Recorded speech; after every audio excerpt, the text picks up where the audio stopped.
It's A Wee Natter. I'm Marc Steele, and across the table from me is... Jenny Steele. And we are joining you on... Well, I was going to say it's the week where... But it's the week where two things happened. Firstly, it's the week where summer is pretty much over now. This is the last hot day that we're recording it on, 20-odd degrees Celsius. It's going to crash into autumn after that. I don't want to make you depressed and start get you thinking about Christmas and things like that, dear listener. But we are on that descent from summer now, aren't we? It's the very end of summer. Yeah, it is supposed to be in the 20s, though, next week still.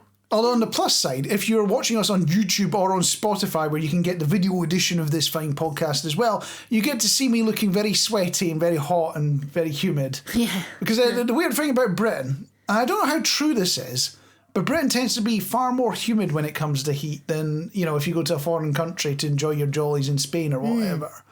You know, the heat feels a bit more oppressive. That's my personal opinion. I'm not going to accept it. I'm just getting fatter and lazier.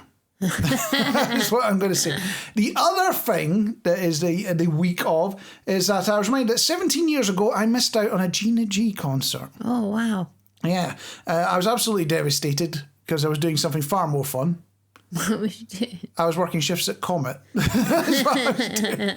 But you know how Facebook have those memory things? Well, somebody pulled one up from, I think it was about 17 years ago or something like that, when I was a university student. And that's what they were putting on as part of the week of entertainment as you joined the university, was Gina G live. This would have been 2006, I think it was. That's a coup. Yeah. Would you want to see Gina G live? Is this what you're saying? No. I'm sure we could organise a ticket.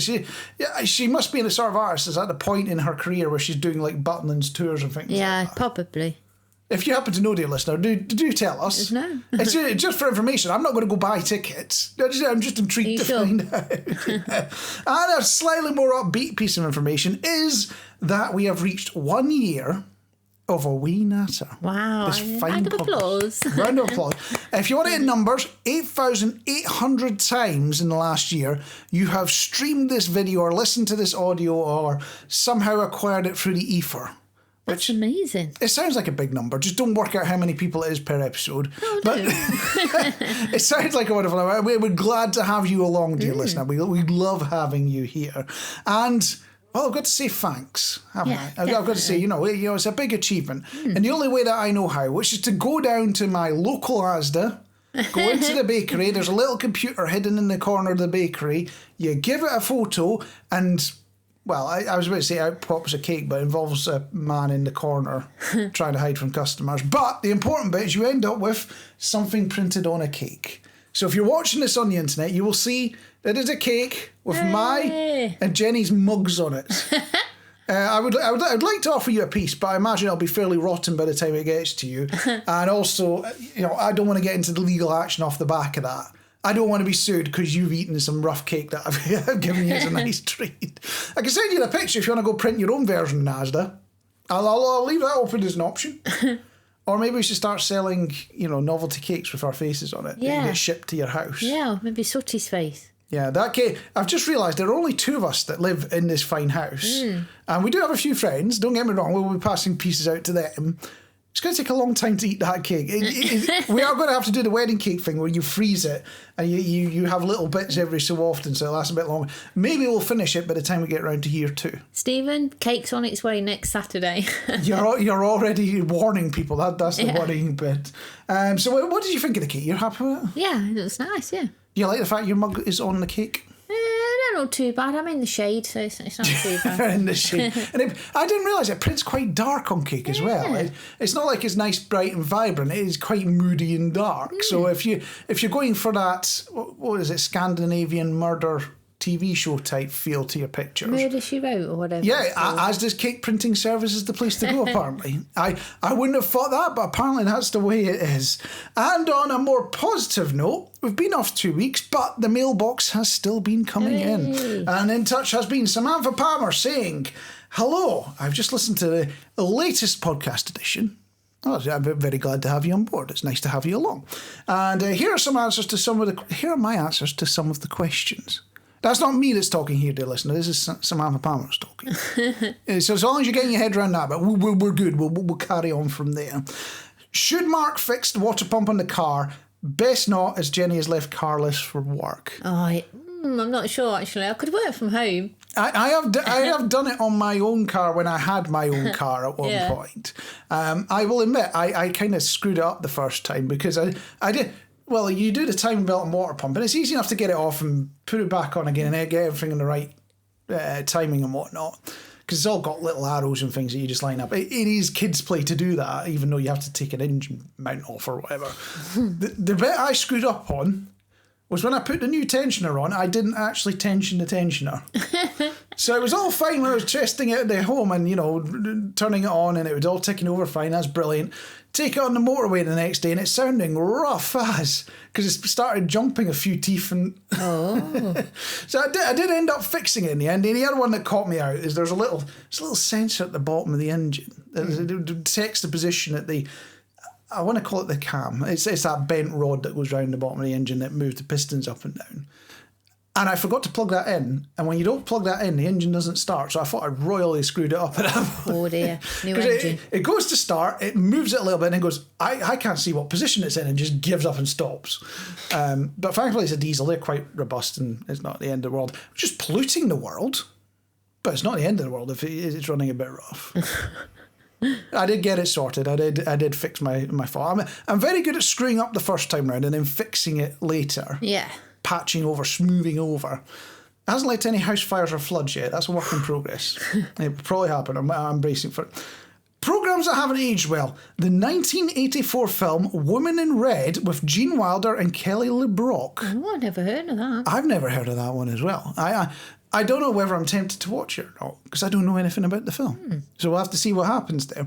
It made me cringe watching it recently. And Mark mentioned smoking in these old programmes. Yes, because it was such a common, normal thing. I remember I saw some footage of, I think it's some IBM film done in an office where they were talking about the advent of the computer in the 1960s. BBC guy had gone along and he was doing his piece and he was filming bits of it and whatnot. And there was just people wandering around, fag in hand, tapping away on computer or working with reel-to-reel or writing stuff on paper or whatnot. It was just how things worked in those days. So yes, talking about smoking in these old programmes, there's a scene in the film where Gene Wilder and his screen wife are getting romantic in the bathroom. She's getting hot and steamy in the hot and steamy room. So you're following that so far? Yeah.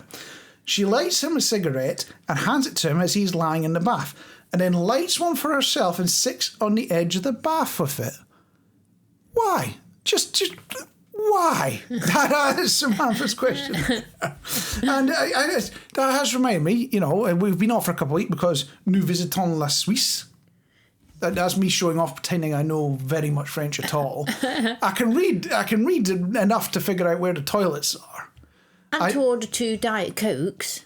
I could order 2 Diet Cokes, or I could order a latte or something like that at the coffee shop. But the moment they start getting into, are you taking it in or out, I just go completely blank face because I have no idea what they're saying. I try. I could just about manage to buy, something at the supermarket or something. It's a work in progress. I am learning. But it was like stepping back in time. Because even though there are smoking bans in the likes of France, Switzerland and things like that, it's still very common for a lot of people to still smoke. Yeah. And you go to McDonald's. They don't let you do it inside, but, they've got the seating outside. Yeah. And there it is with the McAshtray sitting next to where you're going to get your burgers. Yeah. It was like stepping back in time 20-odd years. It was unreal.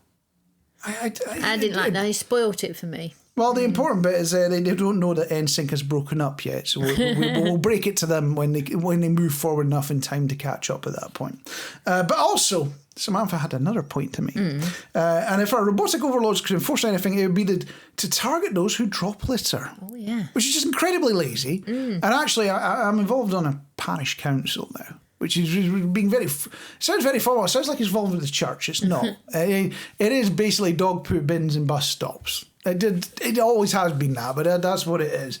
And the number of people that get upset about dog droppings and being left in bushes or being left in pavements and things like that. And there are just so many people who go, you know what? If I walk 20 feet in front of my dog, I have no idea what it's doing. I don't care what it's doing. I don't have to clean up after it. That is very cheeky. That's who I think our robotic overlords should be going for. So I think the two of us can work together on a single robot that can deal with both of those. Yeah. And I think we're on to the winner there. Picking them up and they're picking their litter up and dropping them both in the nearest bin. I'm game for that. Yeah. The only difference we have to tell is whether it was a dog dropping or it was litter and put them in the appropriate bin. So they go in the dog poo bin if it's dog poo and they go into the litter bin if it's litter. I'm getting nods from across the table on this one. So that is my mission for the next year, is to try and build one of those robots, and we will see what happens when we come to 2 years of A Wee Natter. On that note, I suppose we better have A Wee Natter. So it turns out we were at a wedding recently, dear listener. I'm sure that happens to you occasionally as well. You just go about your business and suddenly, boom, wedding invite you got to deal with. Take two for my sister. Not take two invites, it's a second turn around. Yeah. So we've done it before, we know how it's going to go. Jenny was there as well. How did you find the wedding? I was disappointed that I'm not bridesmaid again. It's got to be said. You wanted to be bridesmaid. Yeah. You weren't even bridesmaid the first time because Exactly. You first met her on the first wedding, I think it was. No. Was You're it? thinking of the other one. The other one? Yeah. I have no idea now. I'm confused. But the important bit is that I've learned a little cheat code when it comes to weddings, and that being a guest with no duties is the way to go. You don't have to stand there going, you sit there and you sit there. You don't have to worry about what's happening next and everything like that. You just get to sit there, crack jokes and drink a kick a little bit. Yeah. I'm game for that. Yeah. I'm quite happy with that as an approach to weddings. So while I was there, and I hate to be dragging down the tone of the show here, but I nipped to the bathroom. And I've got to put in a way that it's acceptable in polite company would be the way I've got to put this. And it wasn't me that was involved with this. I just happened to observe it. So I'm stepping into the bathroom and there is somebody in there that is clearly making a serious deposit. Oh. Very noisy. Everyone knows what's going on. You're trying to ignore it while you're using the other stalls or whatever. So that's going on. And we get to a pause in events. It's going on a little bit, and then I just get to this pause. Then I hear a shout from another stall of, "Get on your son!" Say what? It wasn't targeted at me. It wasn't me that said it. Get on your son. It was like, it's like, yeah, well done. You've done well. Come on, get on your son. Never. It's broken you, Jenny here. She's just looking utterly bemused, dear listener. But the important bit is that did happen. And it got me wondering, what is the weirdest encouragement you've ever had or observed? The weirdest encouragement you've ever had. Because that is proper weird encouragement. Getting to the end of a serious deposit, there's a break in the ceremony, and get on you, son. Well done. You've achieved it. You got to the other side of it. I can't think of one now. It's broken your head, that one. Well, I thought that might be the case. So I've looked at some inspirational quotes on the internet. You know, the sort of things people might say to encourage you along the way, but not the usual nonsense about, you know, be yourself, zen, stress is nonsense, you know, and none of that stuff. Did the guy answer back from the cubicle to say thanks or something? No. But I imagine he slinked off very quietly. It's not the sort of thing you'd be celebrating about. Let's be honest. So, on these inspirational quotes, first one, people say nothing is impossible, but I do nothing every day. Who do you think said that one? It's a very, very famous person said that one. I'm getting a blank look now. Don't know. You've got no idea. Winnie the Pooh. Oh. Well, that's quite good from Winnie the Pooh. I always say, you know, I did something you take through life. People say nothing is impossible, but I do nothing every day. And I'm quite happy about it. Maybe, well, actually, no, I wouldn't be too happy about it if I did nothing absolutely every day. I think you do need some nothing days in your life, don't you, dear listener? Yeah. Now, another one, which is from an anonymous person, so I can't put a name against it, but this one is, be happy, it drives people crazy. Oh, was that from me? You know, weirdly, it works. You know, when somebody's having a go at you, picking away at it, and you're just like, yeah, I'm having fun. What are you up to? Whatever you want, mate. It breaks them. It absolutely breaks them. They can't deal with it because you're not giving them the response they're expecting. Although that's just reminded me, I did once I don't know if you could call this motivating, but I did once pick up a nickname because of how I eat a sandwich. Oh.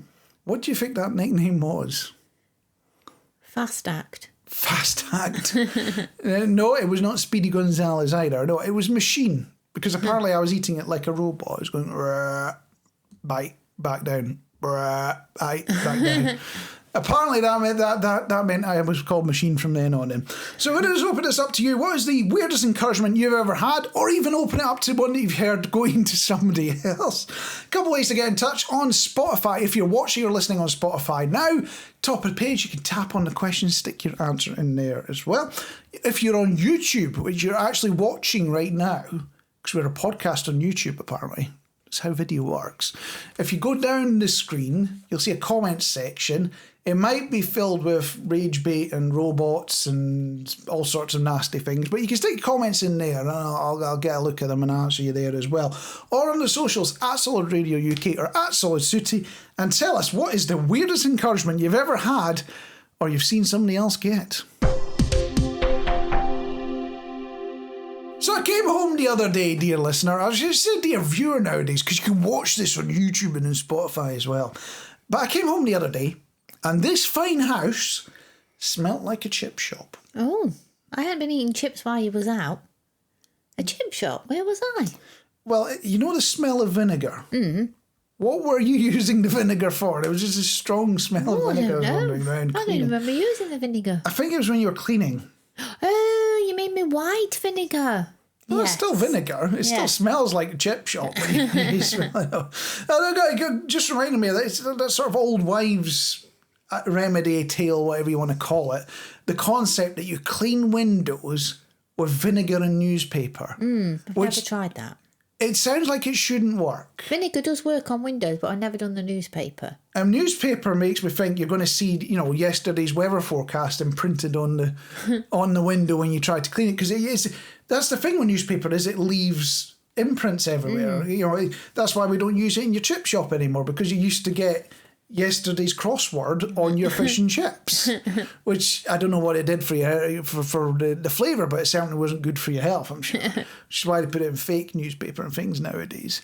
But it's got me wondering, what else sounds made up but really works? Have you got any tips like that? You just go, that's nonsense, and then you try it for yourself and like, actually that really works, doesn't it? What did I do for a burnt, when we burnt the bottom of the iron? Burnt the bottom of the iron. And they told you to rub some paracetamol. Rub paracetamol on, but be careful because the iron's still got to be warm. And that really works. Yes, I do remember this now. You've just brought a memory back. I can't believe I took part in this, dear listener, but the iron had just been turned off. It had the burn marks from me attempting to iron my trousers, which had since melted and had tram tracks on them. I'll be honest, I'm not very good at ironing. I don't do it very often.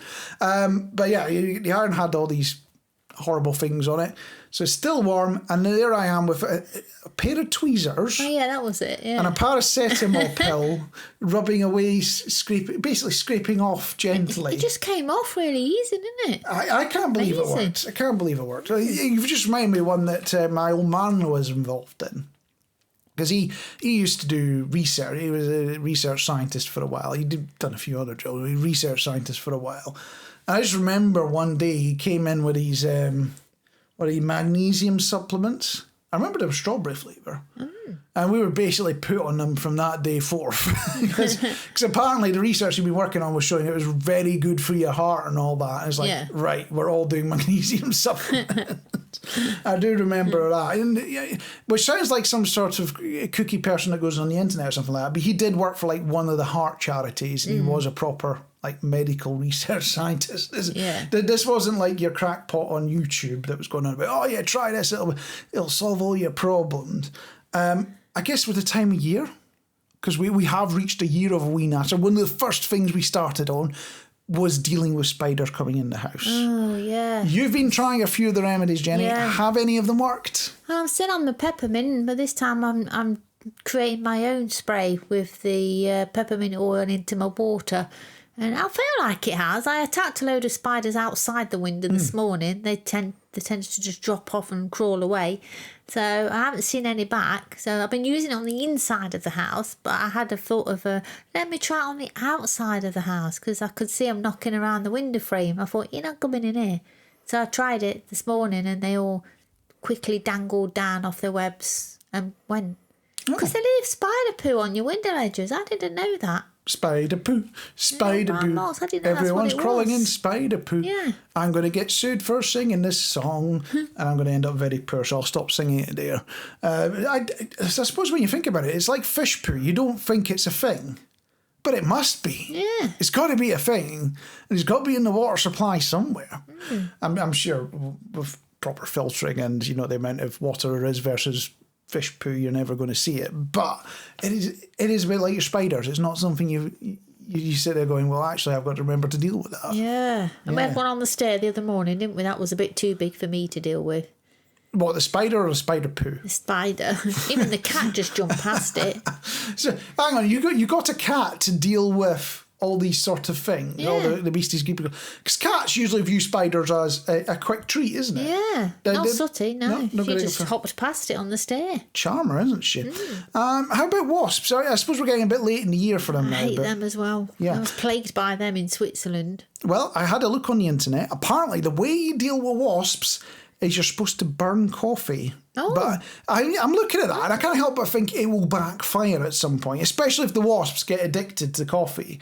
Because, they'll be buzzing around, they'll see a coffee in a mug, they'll try it out, they'll drink it. If they get addicted to it the same way humans do, off that caffeine hit every morning, you're going to get a wasp flying into your little coffee shop, come up to a barista and go, espresso to go. Yeah. But try the feel. I want to just go back to the holiday that we just had in Switzerland, Geneva. You're just showing off now, Well, that. I had a bit of a swim in Lake Geneva, didn't we? Although the locals don't call it Lake Geneva, do they? The ones in Geneva do. I think it's outside Geneva. It's called something else. I'm forgetting the name now, even though I saw it written put you down on the spot place, there. but there we go. So I had a bit of a swim, but what I couldn't get over is there was swans in the lake. And it's really weird because you feel like it's a little bit of a beach. Well, it is a beach, but obviously it's not the sea. Yes. So it's still weird, but it's still weird actually having a little swim out there and then just swans are just like floating past you. And when you first see them, I mean, swans are massive, aren't they? And when you first see it, you just freeze in the water and you're like, I hope it carries on just paddling past me. And the waters are crystal clear, so you can see its little feet kind of, cruising along. And then the other night, when we were on one of our last nights, we were sat on the beach, and then the swans, there's about 5 of them. I don't know if they're all in the same family, but there's about 5 of them, all just, knocking around. And they just mingle with people on the beach. And they just go around. They don't attack you or anything like that. They just start mingling and looking to see what you've got. And some people feed them. Anyway, there's this couple. He's putting his blanket down on the beach. He's getting his pack of jam tarts out. He's laid them out. She'd not yet quite made it onto the beach.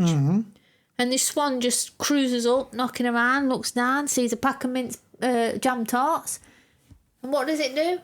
It eats the whole of the pack of jam tarts. Well, I'm in hysterics. The beach, everybody's on the beach is laughing. And the guy does find it funny. He's like, I ain't going near this swan and trying to take this from its beak. His missus comes down, giving it all facing the hand in the face. She was not happy, and that made it even more hysterical. I couldn't stop laughing because I think because she was so in your face about it, and then dragged the blanket back up on the promenade, sat there, and the whole beach is just watching this kind of take place and everything. It was just, I think it was made funny by the fact that she was so miffed at this. It finished the whole pack of jam tarts and was going back for the sausage rolls. So one thing you see is finished a whole pack of jam tarts. Yeah. Had he actually got the packet open? Yeah. Oh, He right. was opening it all up, setting it out because she was still making her way up, and he was so pleased, like that. And then of course it just wandered up, didn't it? Because people were feeding him. Well, it could have been her, and it just decided it liked whatever was on, this guy's blanket spread, and took the jam tarts, and There was some other little bits. I think they made some of those nice sandwiches as well, where you cut them into triangles. Well, Yes. it had them as well. And the other one is because they'd been eating a lot, it was leaving a lot of trails behind as well, wasn't it? Yeah. Which I'm sure the odd person rolled into when they were on the beach. But that reminded me of a trip I took with work years ago to the University of York. You ever been to the University of York? No. So on the outskirts of York, you could just about call it York. And it's this lovely outdoor campus, all these buildings, big lake in the middle, got geese in it, and you can practically skate around on the goose poo.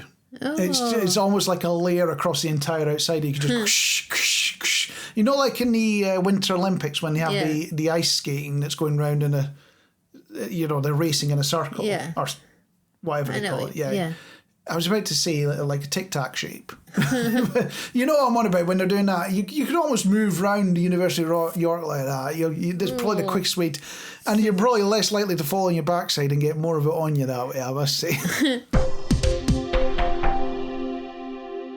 This is going to sound crazy for a podcast that'll be going on for a whole year now, but I want to touch on a topic. We've been slowly running through many episodes over the long run of our podcast, dear listener. I want to touch on a topic of when I'm Prime Minister.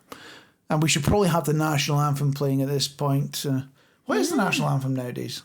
I don't know. It's God Save the King, in it. Because I was going to go for Land of Hope and Glory or something like that, or Swing Low Sweet Chariot, but we go for the boring one. And imagine that playing as I talk you through, what we're talking about when I'm talking about when I'm going to be Prime Minister. If you're worried, don't be worried, because I couldn't even win a seat at a local council. So don't worry yourself about this ever actually happening. But previously things we've been saying that it's going to happen when I become Prime Minister are wallpaper is going to be banned. I was getting the guy in to do some wallpapering downstairs. No, wallpaper will just not be a thing in Britain. But you don't have to do it anymore. And we're going to have a fast lane in the supermarkets down the middle that you must be moving a minimum speed to be in, otherwise robots will shove you out the way. No more Doris standing in the middle of the aisle, sitting there for 20 minutes trying to decide which butter she prefers. Or when you meet people, they start having a chat right in the middle of the aisle or the door. Oh, it's always the people that haven't met for 20 years as well. So there's a lot of catching up to do outside the milk. It's always when you're trying to get to something critical. It's never like the biscuits where all right, it's probably a good thing I can't get into them. It's always something critical they stand outside. Pizza would be the other one. Standing there as well. But a recent wedding that we went to got me thinking on this topic as well about other things we need to add to the manifesto. Did it spawn any ideas for you, Jenny? What, for weddings? Well, when we're at the wedding, did it spawn any ideas as to what you might want to occur when I become Prime Minister? What rules we might want to bring in? Yeah, just do away with them because they're boring, aren't they? They take too long. Just do away with the concept of wedding. Your own one included there? It's all right for like the two people, but you're like sitting there listening to like reams and reams of stuff and history. You're like, God, we're not on the first course yet. So you're basically saying elope or it's got to be registry office 10 minutes special. Just go in front, do you? Yes, no, whatever. Man and wife, bish, bash, bosh. Well, it's not just man and wife nowadays. Well, whatever. It could be any combination. It could be any, Any combination. Yeah. But yes, that wasn't what I was going to add to the list. So we're not going to be adding that one. It's an idea. We will put it on the ideas board and we will circle round and look at it again. Less longer. You want them to last longer? No, less longer. Shorter, I think, is the word you're looking for. Shorter. Yeah. No, more. More shorter. You're confusing us now. I have no idea what's going on. Make them short. But I've come up with my own ones. The first one is the phrase, "My haven't you grown?" Oh, I remember last time I saw you, you were about shin height. That kind of stuff, which it's confession time. So you're going to have to imagine that we're in the monastery. You've got it's all very echoey when I'm saying this. But I may have gone up to a few people who I still thought in my mind were about 6 years old, now have kids of their own, and go, "Oh, you're a lot bigger than I remember. You've grown a lot." So, yes, I think we should probably ban that. Even though I'm guilty of it and we probably end up getting fined or put in jail for it or whatever, I think we need to do away with that. Because I think it's a conversation everyone has, everyone cringes about it, but you still say it out loud. It's weird, isn't it? Yeah. You still have it. The other one I'm taking issue with, and I imagine a lot of people north of the border are going to get upset with me on this one. Some of them won't. I'm sure if it's a very divisive issue, this, before I say it. And it's not sectarian before you get worried. But it is a very serious, divisive issue. Scottish country dancing. Oh, is that what they call Ceilidh? Ceilidhs have Scottish country dancing. I think it's that way round. Yeah. But it's Scottish country dancing is one of those things every kid north of the border has suffered through at school at some point. And the funny thing about school classes is there's always a misbalance between the number of boys and girls. There's either more boys or more girls, which means that somebody's learning the wrong part. But we're all forced to do it, and it's all part of the curriculum, and it's all supposed to be celebrating Scottish heritage or some nonsense like that. But if you've not come across this before, and you're sitting there going, what are you on about? Scottish country dancing? It is effectively line dancing over accordions and fiddles. Seriously, you even usually have somebody on stage calling out the moves to the Gay Gordons or the Dashing White Sergeant. So they'll have the band playing in the background or the tape playing, and they'll be calling Dozy Do and all that. Just like American line dancing. And I think that should be banned as well. But you get the concept. It's all right calling do-si-do, but what if you don't know what a do-si-do is? Well, that's the tricky bit. Because the only place you as an English person will have encountered it will be weddings that you get invited to north of the border, aren't they? Yeah. Whereas all the Scots kids have had to suffer it for at least a year or two in PE, gym class, whatever you want to call it. We've all had to do enough of it to understand. So you can tell me what a do-si-do is then? That's back to back, isn't it? I don't know. I'm not 100%. I haven't thought about it. But I think Matthew's from Scotland, isn't he? Maybe Matthew can tell us. Well, the other trick is just watch what everyone else is doing and follow about 3 beats behind and crash into them half the time. That's the more fun way to do it if you are going to do it. So yeah, my opinion is it's not quite up there with Auld Lang Syne in terms of cheesiness, on New Year's Eve when you're doing that weird shaky hand thing, and it's not quite up at that level of cheesiness where actually you kind of accept it, you do it, it's once a year thing, okay, it's part of the experience. But my view, we need to kill off Scottish country dancing. And when I become Prime Minister, it is gone. We are going to be banning it. And on that note, if you've got anything you think we should be banning or maybe promoting more of, we'll open the window up on that one as well. When I become Prime Minister, then do get in touch, dear listener. I might like to mention the company. I just wanted to ask somebody the question of, how sometimes when you go to a fast food restaurant and they have these little promotions where you can peel stickers back win instant prizes or play on the game board. You've kind of given away that you're talking about the Monopoly game here. Yeah, that's McDonald's, the one. Yes. Yeah. You've tried to make it vague and you've given so many details we know exactly what you're on about. But continue on. Would you... Like, for example, we had a drink in there this morning, didn't we? Now, it's only on cold drinks. You don't get a sticker on a hot drink, which I don't think's right either. That when you're Prime Minister, you should get a sticker on everything. That's one thing. But you had a cold drink and you didn't get a sticker on your cup. And other people around had cold drinks and their cup had the stickers on. So I was like, but we ain't got a sticker. But I didn't ask, and I was tempted to say, can I have a sticker? Because they've got one and I haven't. And I'm just wondering, would anybody else do that? Or would you think that was a bit silly? So we were talking about... I'm down a sticker here. You want a sticker so you can buy, what is it? It might have had a free bag of chips or a fruit bag. I was about to say, that's probably about the best thing you can win on these things. Because the actual prizes you got a hee-haw chance on. I think the best I've actually ever won...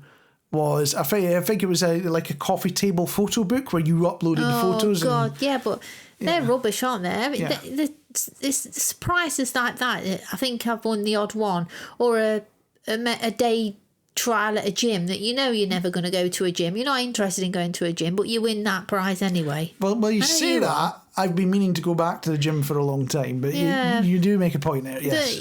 And the photo thing where it's just like, you're never going to use that. You just lose your sticker, don't you? But, I mean, rather than win something like that, I mean, I wouldn't mind winning a Happy Meal or a chicken sandwich or a fruit bag or a free hot drink. But I didn't get a sticker and everybody else did. And I was just wondering, would I have looked stupid if I'd have gone up and said, excuse me, my cup didn't have a sticker on, but all the others had stickers? Well, I guess it's less stupid than the people that are hovering around the bin going, can I have your sticker, please? I've not really tried that. And then just talking about drinks in food restaurants, when we was in Switzerland, Burger King was selling beer and McDonald's was selling cakes.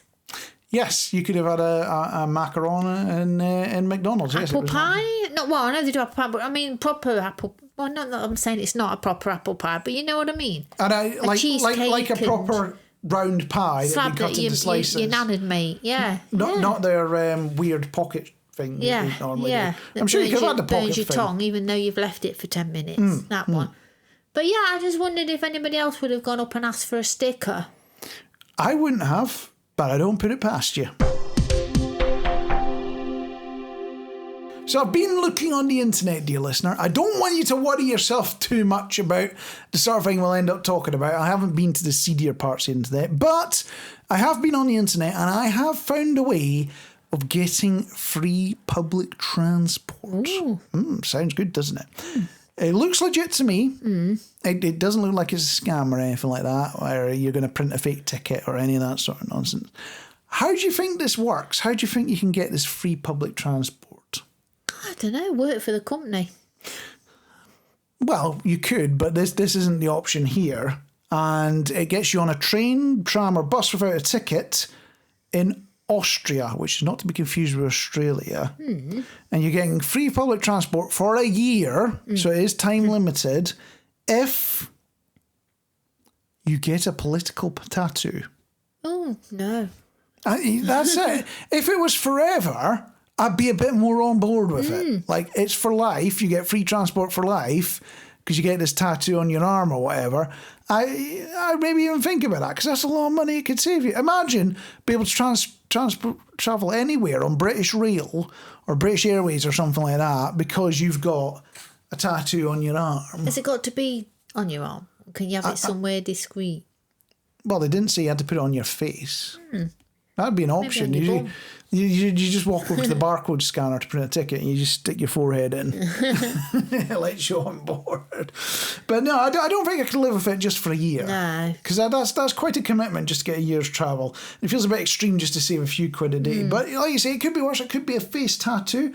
Although, if we were to offer a similar deal here in Nottinghamshire, we get free public transport in Notts, what would you require people to do to get it if you were in charge of the transport around here? Give me a Greggs every day. So you just go for straight up bribery. Well, fair enough. Personally, I think it would be Kevin Costner masks and you got to wear little Robin Hood hats as well. And if you could do that, you get to travel for free. Would you be up for it? Yeah. Grand. Let's get started. That was unfortunately A Wee Natter. I'm Marc Steele. Across the table, who was Jenny Steele, and I just want to say before we go, just a welcome to Heidi. Heidi's Stephen's new pussycat. I think she's had her for about a couple of weeks now. I believe she's 5. She's appeared on Sutty's page a couple of times, and apparently she's settling in really well. Oh, glad to hear it. We're going to ask a couple of things from you, dear listener. If you happen to enjoy this fine podcast, whether it's in video form or it's in audible form, whichever way you accept it, open your app up, hit the subscribe button and get it delivered direct to your lug holes or your eye holes every time it gets released. No messing around. It just suddenly appears in whatever form you happen to ask for it. The other one is that when you go out and about and you're going about your daily business and you bump into that neighbour that starts their DIY way too early, and you're having a bit of a bicker with them, and you get things to that amicable bit where they're like, all right, maybe I shouldn't start at 6:30 in the morning. You then mention, oh, by the way, Wee Natter on the podcast. That's what you want to do. And on that note, we'll catch you next time. Yeah, bye.